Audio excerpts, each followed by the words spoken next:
everyone, welcome back, and let's do this whole body exercise downward. So estimate mo siya is kasi mag-work na ito. Ito ang isa sa araw-araw na ginagawa. Napaka-effective nito.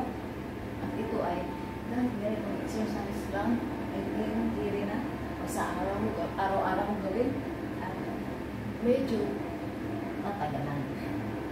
So, ayan. Ulitin na.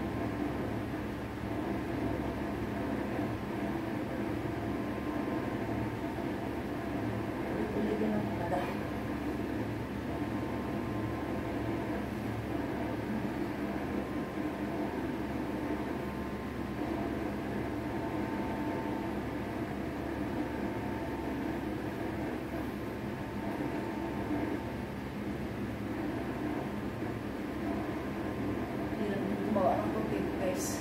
So that is it, guys. I'll see you in my last video.